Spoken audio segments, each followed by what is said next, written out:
साथ हूं मैं राजीव शर्मा और बुलेटिन की शुरुआत बड़ी खबर के साथ कर लेते हैं, जहां पर भारत के सख्त कदम के बाद पाकिस्तान हिला है। पाकिस्तान छोड़कर जाने लगे हैं डिप्लोमेट। पाकिस्तान से फॉरेन डिप्लोमेट्स का अब जाना शुरू है।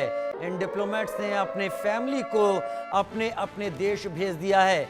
इनमें अमेरिका, ऑस्ट्रेलिया, ब्रिटेन के अधिकारी परेशान बताए गए। चीन के डिप्लोमेट का बड़ा बयान, पाकिस्तान सरकार के आश्वासन पर भरोसा नहीं है, ऐसा चीन के डिप्लोमेट का बयान भी सामने आया है। हालांकि चीन और पाकिस्तान में अच्छी छंती है, दोनों अच्छा दोस्त एक दूसरे को बताते हैं, लेकिन बढ़ते तनाव के बीच अगर डिप्लोमेट्स अपनी फैमिली को अपने अपने देशों में वापस भेज रहे हैं तो कम से कम पाकिस्तान को लेकर वो इस बारे में मुतमईन नहीं है, यानी यकीन नहीं रखते हैं कि वहां पर स्थितियां कंट्रोल में रहेंगी अगर तनाव ज्यादा बढ़ता है तो। पाकिस्तानी गवर्नमेंट के आश्वासन पर भरोसा नहीं, अमेरिका, ऑस्ट्रेलिया और ब्रिटेन के अधिकारी परेशान बताए जा रहे हैं।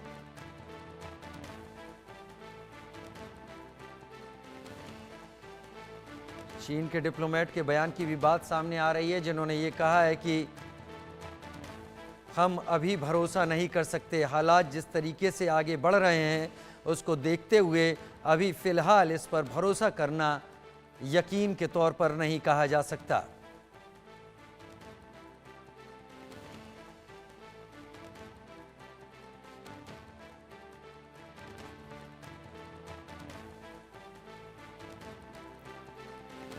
बड़ी खबर इस वक्त आपके टीवी स्क्रीन पर, हम लगातार इस बड़ी खबर की बात इस वक्त कर रहे हैं और बड़ी खबर बता रही है कि कुछ चीजें हैं जिसको लेकर परेशान खाल पाकिस्तान में फॉरेन डिप्लोमेट्स।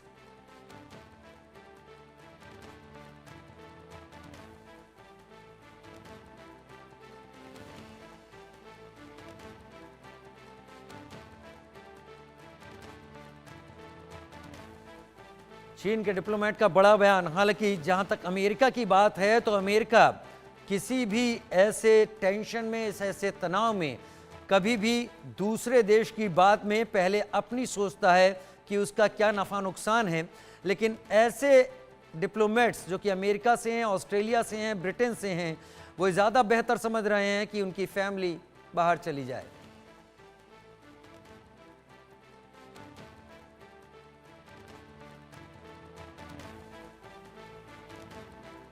मेरे साथ खास मेहमान इस वक्त जुड़ रहे हैं, मेरे साथ जुड़ रहे हैं इस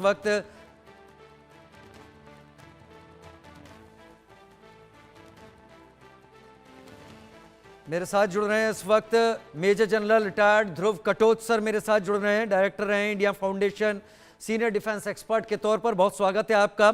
मेरे साथ मेजर जनरल राजन कोचर जुड़ रहे हैं, सीनियर डिफेंस एक्सपर्ट के तौर पर।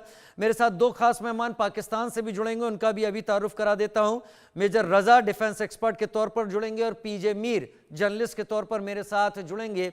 मैं शुरुआत आपसे ही करता हूं, मेजर जनरल ध्रुव कटोच, आप ज्यादा बेहतर हमें समझा पाएंगे अभी फिलहाल जो कंडीशन है, जो इस वक्त टेंशन है दोनों देशों के बीच में, वो क्या इशारा देता है? क्या एक बड़ा कॉन्फ्लिक्ट ऑन द कार्ड्स है? धन्यवाद राजीव जी। बहुत शुक्रिया सर, आप आए। देखिए जी, जहाँ तक कॉन्फ्लिक्ट की बात है वो तो अभी आगे जाके देखना पड़ेगा, क्योंकि जो पाकिस्तान की तरफ से जो उन्होंने हरकत करवाई 22 तारीख को, उसका जवाब तो मिलेगा ही। फिलहाल तो सिर्फ डिप्लोमेटिक और दूसरे एक्शन लिए गए हैं, इकोनॉमिक एक्शन, जैसे कि IWT को टेम्परली रद्द कर दिया गया है और बाकी कुछ और रूटीन एक्शंस किए गए हैं। लेकिन कभी ना कभी तो मिलिट्री एक्शन होगा, और ये एक्शन क्या होगा, ये प्रधानमंत्री ने सेना अध्यक्ष के ऊपर छोड़ दी है। ये तीनों सेना अध्यक्ष मिलकर जो भी करना चाहते हैं वो करेंगे, और वो काफी जोरदार, जो भी होगा अगले महीने या जून में या कभी भी करें, उसका असर तो जरूर पड़ेगा। अभी देखना पड़ेगा पाकिस्तान उसके ऊपर कैसे रिएक्ट करता है। अगर वो रिएक्ट करता है तब तो जाके एस्केलेशन हो जाएगी, भारत की तरफ से उसे डबल रिएक्शन हो जाएगा, और उसके बाद अगर एस्केलेटरी लड़ाई चलती रही तब तो फुल स्केल युद्ध हो जाएगा। अगर पाकिस्तान बीच में रुक गया तो फिर भारत भी रुक जाएगा, और ये वहां तक ये युद्ध रुक सकता है। लेकिन ये अभी देखना पड़ेगा आगे भारत का रुख क्या होता है, और उसके बाद उसके उसके जवाब में पाकिस्तान क्या करता है। मुझे लगता है मई के पहले 2 हफ्ते के अंदर ही जो भी करना है, ये शुरुआत इसकी हो जाएगी। राजीव। मेजर जनरल राजन कोचर, आपसे भी मैं वही सवाल रखना चाहता हूं। क्या अब तक के मिल रहे सिग्नल पाकिस्तान से जिस तरीके के आ रहे हैं, हालांकि पाकिस्तान से तो बयान ऐसे आ रहे हैं जो कम से कम भारत की तरफ से ऐसे बयान नहीं आए कि हमने एटम बम क्या चौके में सजाने के लिए रखे हैं, या शाहीन गजनवी किसके लिए रखी है, जाहिर तौर पर पाकिस्तान के लिए, भारत के लिए रखी है पाकिस्तान ने, या फिर दूसरी तरीके के और सारे बयान जिसमें नदी में या तो हमारा पानी बहेगा नहीं तो उनका खून बहेगा। ये बयान पाकिस्तान से आ रहे हैं। क्या आपको भी लगता है कि बयान से बढ़कर अब बात आगे जा रही है और हम कॉन्फ्लिक्ट एक देख सकते हैं जल्दी? राजीव जी, आपको ये समझना पड़ेगा, जो देश बौखला जाता है, जो देश कमजोर होता है, तो वो अपनी न्यूक्लियर ताकत को सामने लेके आता है। आपको पता होना चाहिए कि जितना पाकिस्तान के पास न्यूक्लियर ताकत है, उससे ज्यादा भारत के पास है।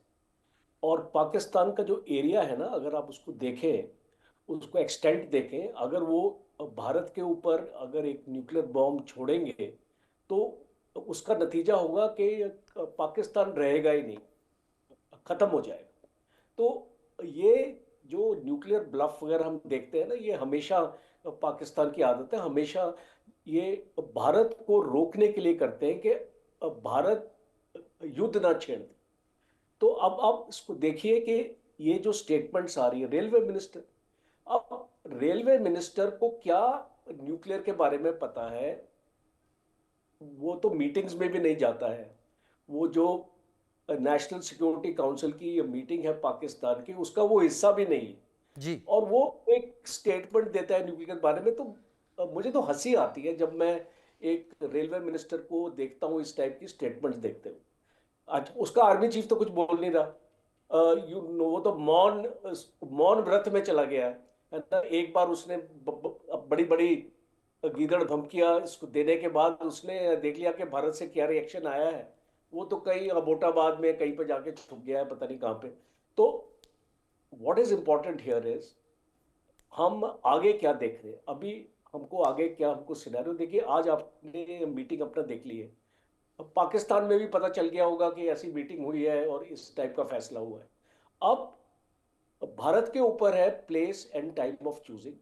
अब भारतीय फौज, मैं जानता हूं, बहुत ही सक्षम है, जी। अपनी कैपेबिलिटीज को जानती है हम्म। और अपने अनुसार, देखिए हम कुछ डिक्टेट नहीं कर सकते कि भारतीय फौज क्या करेगी, सर, पर इतना बता सकते हैं कि वो अपने अनुसार with least effort maximum effect. आप शब्दों को और चबाकर बोल रहे हैं और एक वरिष्ठ अधिकारी से मैं इसी बात की उम्मीद अक्सर रखता हूं कि वो उतना मैसेज दें जितना जरूरी है। और पाकिस्तान से जो मैसेज आ रहे हैं उसमें लगता है कि वो आपाक हो चुके हैं। लेकिन मेरे साथ मेरे सहयोगी अजय जांड्याल इस वक्त जम्मू कश्मीर से जुड़ गए हैं।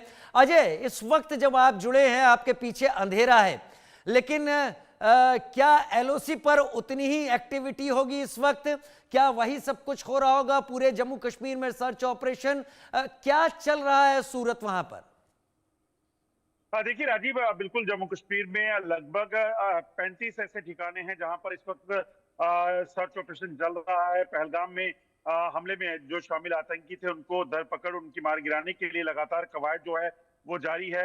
वहीं दूसरी तरफ लाइन ऑफ कंट्रोल पर पाकिस्तान की तरफ से युद्ध विराम का उल्लंघन जो बार बार किया जा रहा है, और खासतौर पर अगर आप देखें तो पाकिस्तान की तरफ से जो हमला करके भारतीय चौकियों पर हमला किया गया है, जिसमें लगभग 7 से 8 जो भारतीय चौकियां जो है उस पर फायरिंग हुई है, वो अपने आप में बताता है कि पाकिस्तान किस कदर अब बौखलाया हुआ है। और पाकिस्तान की मंशा किसी भी तरीके से जम्मू कश्मीर में हालात खराब करने की है, लाइन ऑफ कंट्रोल पर भी तनाव पैदा करने की है। मगर भारतीय सेना ने भी लगातार मुंहतोड़ जवाब दिया है। अब पूरी लाइन ऑफ कंट्रोल के इलाके पे अलर्ट कर दिया गया है, क्योंकि सूचना ये है कि पाकिस्तान की तरफ जो बड़े तोपखाने उन्होंने वहां पे तैनात किए हैं, जिसमें कई टैंक्स शामिल हैं, कई आर्टिलरी की गन्स शामिल हैं। ऐसे में इस चीज की शंका है कि भारत को निशाना बनाने की कोशिश पाकिस्तान कर सकता है, युद्ध विराम का उल्लंघन जो है वो कर सकता है और सिविलियंस को टारगेट कर सकता है, जैसा कि पहलगाम में पाकिस्तान ने किया। क्योंकि आशंका ये है कि पाकिस्तान की तरफ से एक पूर्व सैनिक जो कि कमांडो, पाकिस्तानी एसएसजी कमांडो है, उसे यहाँ पर पहलगाम में हमला करने के लिए भेजा गया था। ठीक है, बने रहिए आप हमारे साथ अजय जांडियाल। लेकिन मेरे साथ मेरे जितने भी मेहमान हैं उसमें से तीसरे मेहमान मेरे साथ जुड़ गए हैं। मेजर जनरल ध्रुव कटोच सीनियर डिफेंस एक्सपर्ट के तौर पर थे ही हमारे साथ, मेजर जनरल राजन कोचर मेरे साथ थे, और अब मेजर रिटायर्ड रजा डिफेंस एक्सपर्ट के तौर पर पाकिस्तान से मेरे साथ इस वक्त जुड़ गए हैं। बहुत स्वागत है मेरे मेजर रजा आपका हमारे साथ जुड़ने के लिए। मेजर रजा, प्रेजेंट में अभी जो कंडीशन चल रही है, हम देख रहे हैं कि भारत के प्राइम मिनिस्टर ने यह कहा कि जिन्होंने भी ये काम किया है उनको सजा मिलेगी और मिलकर रहेगी, लेकिन उन्होंने स्पेसिफाई नहीं किया। हालांकि मैंने पाकिस्तान से आ रहे बयान देखे तो रेल मिनिस्टर का यह कहना था कि हमने एटम बम चौके के लिए नहीं रखे हैं, शाहीन गजनवी हमने नहीं रखी है, बिलावल भुट्टो कह रहे हैं कि अगर पानी नहीं बहा तो खून बहेगा आप लोगों का। लेकिन खैर, इसको मैं आपकी तरफ नहीं, ये तो जस्ट एक जरिया है। क्या आपको भी लगता है मेजर रजा कि एक बड़ा कॉन्फ्लिक्ट ऑन द कार्ड्स है आने वाले दिनों में? ये थैंक यू वेरी मच। एक तो आपका बहुत शुक्रिया कि आपने बहुत मुझे बुलाया। बहुत शुक्रिया आपका और कि आपने वक्त निकाला। जी जी। और दूसरा कि मैं पहलगाम के वाक़ये के ऊपर सबसे पहले अफसोस का इजहार करना चाहता हूँ उन तमाम फैमिलीज से कि जिनके लव्ड वंस या जिनके करीबी जो है ज़ख्मी हुए या उसमें वो अपनी जान से गए। अफसोसनाक वाक़या है और मैं समझता हूँ कि इनोसेंट फैमिलीज को इस तरह विक्टिमाइज नहीं होना चाहिए। एग्जैक्टली। और साथ फिर आपका जो सवाल है उसके ऊपर मैं ये कहना चाहता हूँ कि देखें, इस टाइम पे 22 अप्रैल को ये वाकया हुआ है। आज हम 7 दिन के बाद इसके ऊपर बात कर रहे हैं और इन 7 दिनों में बहुत कुछ हुआ है। इन 7 दिनों में आपके जो चीफ ऑफ आर्मी स्टाफ हैं जनरल उपेंद्रा, उन्होंने कश्मीर का विजिट किया है। आपके जो होम मिनिस्टर हैं उन्होंने विजिट किया है। उसके बाद आपके जो प्राइम मिनिस्टर हैं उन्होंने अपनी स्टेटमेंट्स दी हैं।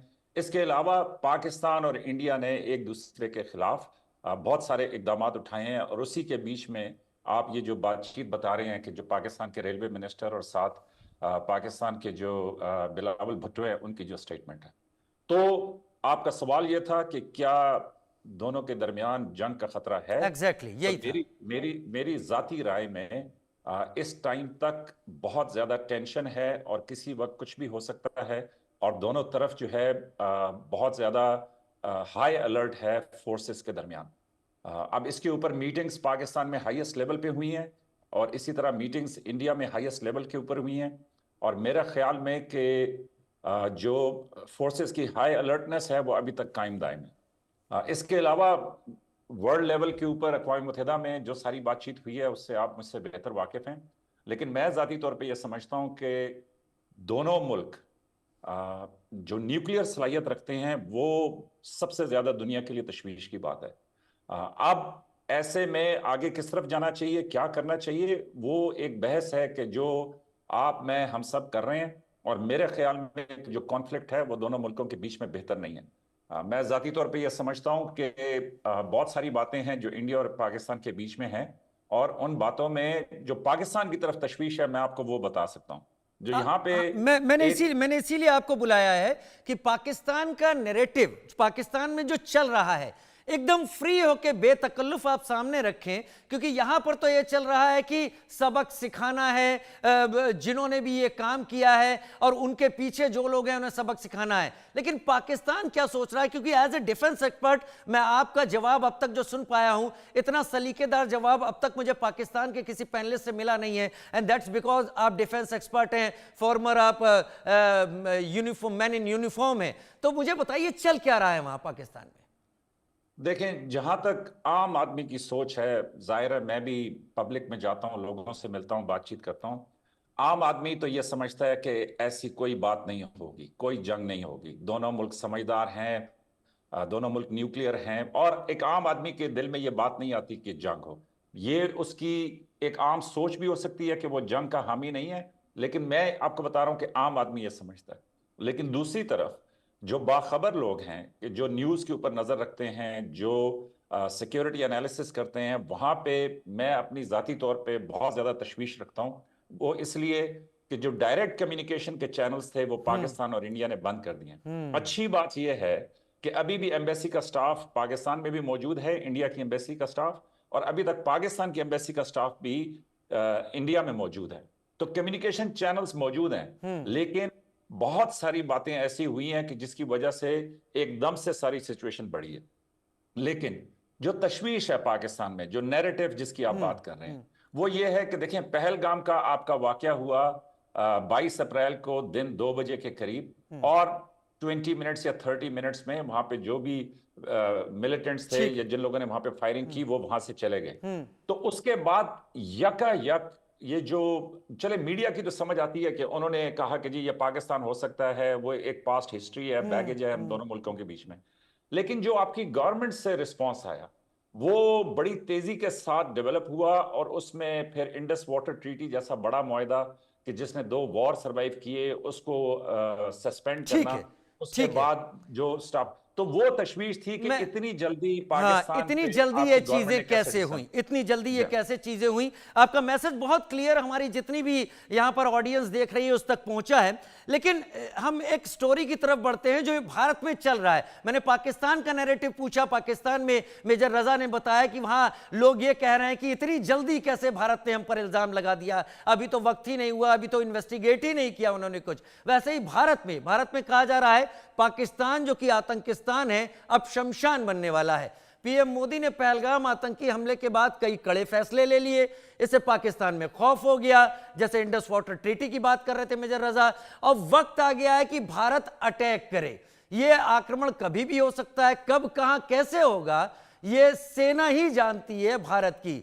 निर्दोष सैलानियों की, बेगुनाह टूरिस्ट की जान लेने का गुनाह जिस आतंकिस्तान के नाम है उसका बचना नामुमकिन है, जो नैरेटिव यहां है। और भारत को दुनिया के तमाम देशों का इसमें समर्थन भी है, उनके सपोर्ट है। भारत की तीनों सेनाएं, नेवी और आर्मी और एयरफोर्स ये जवाब के लिए तैयार है। एक रिपोर्ट देखते हैं क्या चल रहा है। असीम मुनी खबरदार, हमले का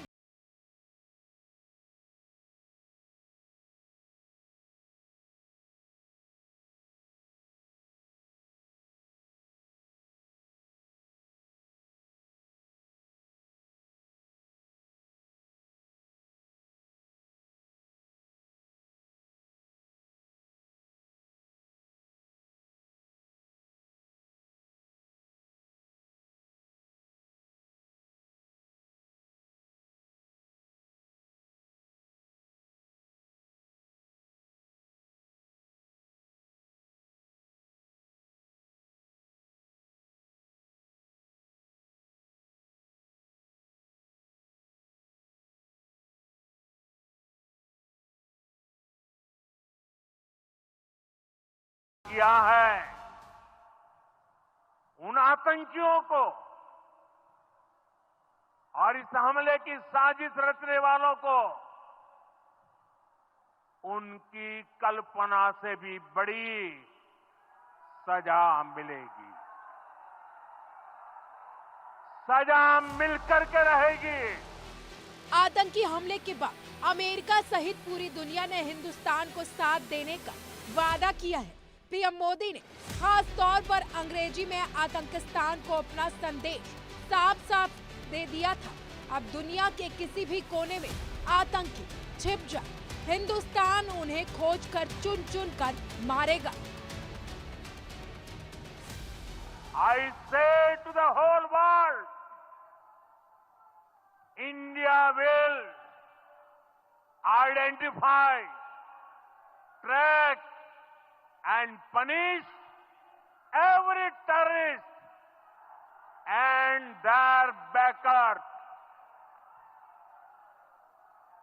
We will pursue them to the ends of the earth. India's spirit will never be broken by terrorism. Bharat दुनिया में शांति चाहे, दुनिया को परिवार माने, लेकिन सुन लो मुनीर, सुन लो शहबाज शरीफ, अगर कोई भारत को आंख दिखाता है तो भारत उसकी आंखें निकाल लेता है।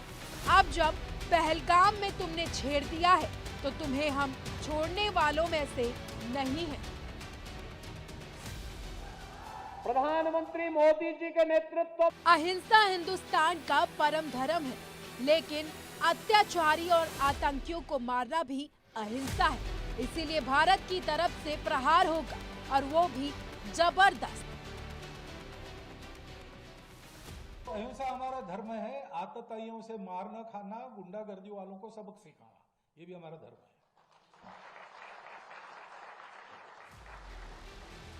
अब पाकिस्तान को नंगी आंखों से शिव तांडव देखने को मिलेगा, जिसमें पाकिस्तान भस्म हो जाएगा।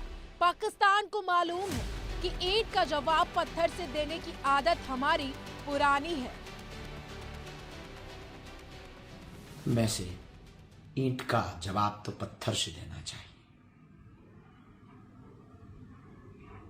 पाकिस्तान सुधर नहीं सकता है,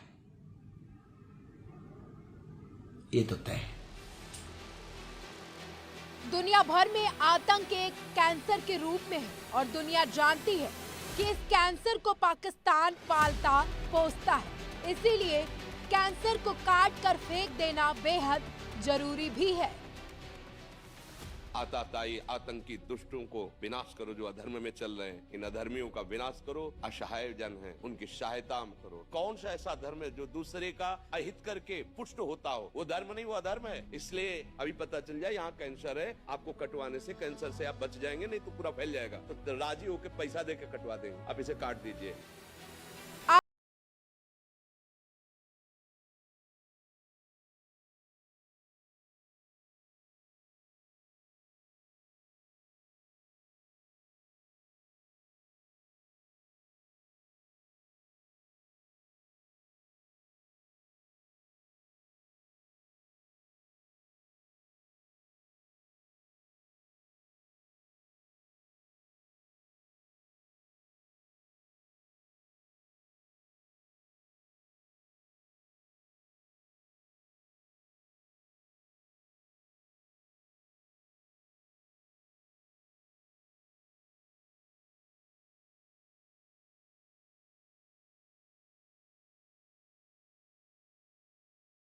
हमारे साथ हमारे खास मेहमान लगातार जुड़े हुए हैं। हमने बताया कि भारत में क्या नैरेटिव चल रहा है, भारत क्या सोच रहा है, भारत के लोग क्या सोच रहे हैं, क्योंकि एक साथ 26 लोगों का बेदर्दी के साथ कत्ल, ये वाकई भारत में किसी से पचा नहीं। और इसका तरीका कुछ ऐसा था जो कि एक प्रोफेशनल आर्मी ही ट्रेन कर सकती है, यानी आंखों में नहीं देखना और सामने आने वाले को सीधे हेडशॉट मारकर खत्म कर देना, जो कि हुआ। मेरे साथ मेजर जनरल ध्रुव कटोच इस वक्त जुड़े हुए हैं, डिफेंस एक्सपर्ट मेजर जनरल राजन कोचर, और मेजर रिटायर्ड रजा मेरे साथ इस वक्त जुड़े हुए हैं। मेजर जनरल ध्रुव कटोच, मैं आपके पास आऊंगा, और मेजर रजा जो कि पाकिस्तान से मेरे साथ जुड़े हैं, मैंने इन यूनिफॉर्म रहे इसलिए उन्होंने बड़े सलीके से अपनी बात रखी। उन्होंने कहा कि यह बहुत अच्छा है कि अभी दोनों के पास डिप्लोमेटिक चैनल खुले हुए हैं, यानी दोनों की एम्बेसी में और दोनों के ही कंट्रीज में स्टाफ है जो बातचीत को आगे ले जा सकता है। लेकिन क्या यह डिप्लोमेसी काम कर पाएगी? क्या इन दोनों ही देशों को औरों से कोई सपोर्ट मिलेगा? चीन का भारत के साथ $100 बिलियन के करीब का पूरा बिजनेस है। चीन कदम रखने से हिचकेगा, जो कि समझ में आता है, पैसा पहली प्रायोरिटी रहता है। चीन हालांकि अपनी तरफ से सपोर्ट दे रहा है पाकिस्तान को, उसने कहा है कि चीजें खत्म हो, हालांकि उसने इसको कंडेम भी किया है इस पूरे इंसिडेंट को। और अमेरिका क्वाड में भारत के होने के चलते या फिर चाइना अमेरिका टैरिफ वॉर के चलते भले ही भारत की तरफ हो, लेकिन ट्रंप के सामने भी अपनी पब्लिक के सामने रहना है, शायद वो किसी तीसरे में उलझेंगे नहीं। तो इस हालत में कुछ बचता है क्या ध्रुव कटोच साहब? देखिए राजीव जी, डिप्लोमेसी का समय चला गया है, और रजा साहब ने बताया वो प्रूफ क्या है। वो प्रूफ बहुत ही जल्दी मिल गई थी, क्योंकि जो इलेक्ट्रॉनिक सिग्नेचर था, जो कम्युनिकेशन किया है इन टेररिस्ट ने, वो कम्युनिकेशन पाकिस्तान के साथ था, 2 स्थानों के साथ। वो सबूत पक्का है, और वो विदेश कुछ कंट्रीज हैं अमेरिका वगैरह के साथ वो शेयर हो चुका है। तो वो उसमें कोई शक नहीं है कि हाथ कहां से आया है। अभी देखिए, जवाब तो होगा, इसमें तो मुझे तो कोई शक नहीं है। फर्क सिर्फ इतना है जवाब क्या रुख लेता है और एस्केलेशन उसके बाद कैसे होती है। अगर एस्केलेशन हुई तब तो जाके मुझे लगता है फिर ये फुल स्केल वॉर तक चला जाएगा। लेकिन भारत के जवाब के बाद अगर पाकिस्तान ने उस प्रकार का एस्केलेशन नहीं किया, तो तब जाके मुझे लगता है ये एक स्थान पर ये बात जो है ये रुक सकती है। लेकिन जवाब होगा।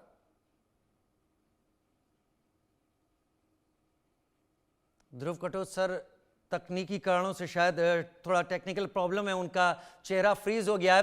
राजन कोचर साहब, मैं आपका रुख करना चाहूंगा। राजन कोचर साहब, आर्मी डिपेंड करती है, कम से कम भारत की बात करें, अब पाकिस्तान के बारे में तो एक बहुत कमेंट बहुत ज़्यादा डिस्कशन में रहा है कि और कंट्रीज़ के पास आर्मी है और पाकिस्तान में आर्मी के पास कंट्री है। खैर, मैं इसको एक तंज के तौर पर नहीं लूँगा, लेकिन फिर भी भारत में आर्मी या यूएस में आर्मी या बाकी जगह आर्मी अपने पॉलिटिकल लीडरशिप के विल पर आगे बढ़ती है, लेकिन एक बार अगर सिग्नल गो का मिलता है तो उसके बाद फिर आर्मी के टॉप ब्रास के अंदर होता है कि वो किस स्ट्रेटेजी पर आगे काम करते हैं।